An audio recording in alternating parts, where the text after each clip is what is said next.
estamos de volta com o JL e, como prometido na passagem de bloco, eu recebo aqui no estúdio a advogada Maíra Borges. Eu falei Mayra na passagem de bloco, é Maíra Borges, que vai falar sobre o saque calamidade do FGTS, regra que pode ser utilizada pelos trabalhadores lá no Rio Grande do Sul, devido àquela grande tragédia pelos gaúchos estão passando. Tudo bom, Maíra? Boa tarde mais uma vez. Boa tarde, muito obrigada pelo convite. O prazer é todo nosso. Maíra, como é que funciona esse saque calamidade do FGTS, né, para os trabalhadores afetados por esse desastre natural lá no Rio Grande?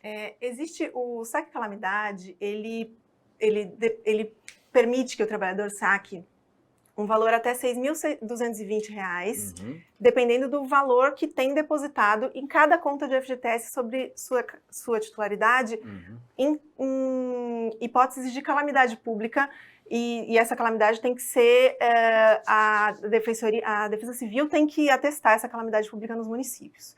E existe aí um intervalo de 12 meses entre um saque e outro. No caso do Rio Grande do Sul, esse intervalo foi suspenso por um decreto estadual agora do último dia 7 de maio, por conta do evento que teve em setembro do ano passado, para os trabalhadores poderem acessar novamente esse dinheiro para ajudar eles a reconstruírem. Então. É impressionante, está acontecendo no Rio Grande do Sul, setembro do ano passado e novamente agora esse ano. Sim. Falando só do Rio Grande do Sul, mas o Mato Grosso do Sul, por exemplo, o estado ali do Centro-Oeste, um pouco mais acima, também está passando por um estado de emergência, né, por causa da falta da chuva. Isso é válido também para eles lá ou é apenas para o Rio Grande do Sul? Na verdade, a gente fala o saque calamidade fala em calamidades principalmente decorrentes de alagamentos, enchentes e destruição causada por esses eventos climáticos.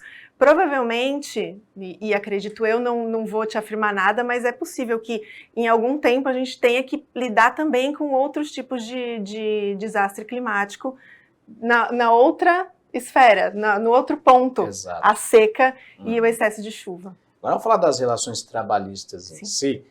A legislação brasileira prevê falta justificada em caso de eventos climáticos? Em caso de eventos climáticos, não. A legislação brasileira prevê falta justificada em alguns motivos. Você pode abonar a partir do momento que você justifica, aquela falta não é descontada de você.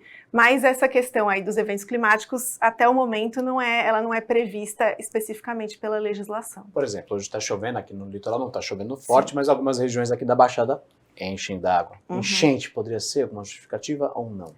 Ela não é uma justificativa para abonar a falta, mas a gente precisa, principalmente em termos como está acontecendo no Rio Grande do Sul, lidar com um tipo de bom senso, porque a gente tem pessoas aí que não só não conseguem chegar ao trabalho, como não tem mais casa, ou não tem mais trabalho, ou não tem mais trabalho nem casa. Então, é preciso um bom senso e diálogo entre empregador e empregado para ver como proceder nesses casos. É possível que, quando o trabalhador ainda tem a residência, ainda tem condições de exercer esse trabalho, que exista uma flexibilização desse contrato de trabalho para exercício do trabalho em home office, por exemplo. De qualquer forma, essas faltas, elas, apesar de descontadas, elas não podem ser utilizadas, por exemplo, para uma demissão por justa causa, ok? Elas vão ser descontadas, pode ser que sejam descontadas a partir do momento do trato que foi feito entre empregador e empregado, mas elas não podem justificar uma demissão por justa causa. Perfeito. Agora, quais são as regras de pagamento, por exemplo, por rescisão?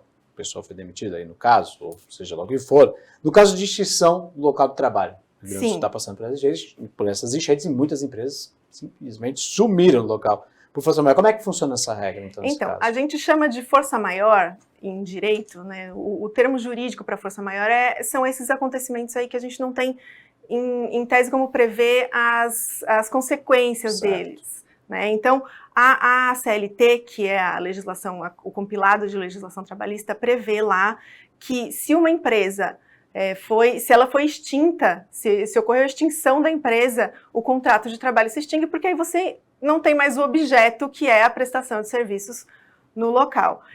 Então, nesses casos também, nesses casos de extinção por força maior do local de trabalho, existem 3 possibilidades. Na primeira possibilidade, se o trabalhador tem algum tipo de... se ele é cipeiro, se é uma mãe voltando de licença maternidade, que tem alguma estabilidade, a rescisão contratual vai ser paga a 100%, nos termos do que prevê numa rescisão contratual normal. Se é um trabalhador sem estabilidade, os valores rescisórios vão ser pagos a 50%. E aí, a gente falando em contrato de trabalho por tempo determinado, também, se tiver alguma verba a ser paga lá no final, ela vai ser paga a 50%. Perfeito. Maíra Borges, advogada trabalhista. O pessoal está em casa, quiser tirar alguma dúvida com você, pode entrar em contato com você, tirar dúvidas, tem rede social, tem algum site? Sim, temos principalmente lá, a gente fala profissional de direito, o LinkedIn, Maíra Borges. Legal. E também me encontram no LinkedIn da empresa, que é a Advocacia Rui de Melo Miller. A gente está lá publicando todos os dias. Maravilha. Obrigado mais uma vez, viu, Maíra? Eu que agradeço Valeu. novamente. Obrigado. Obrigada.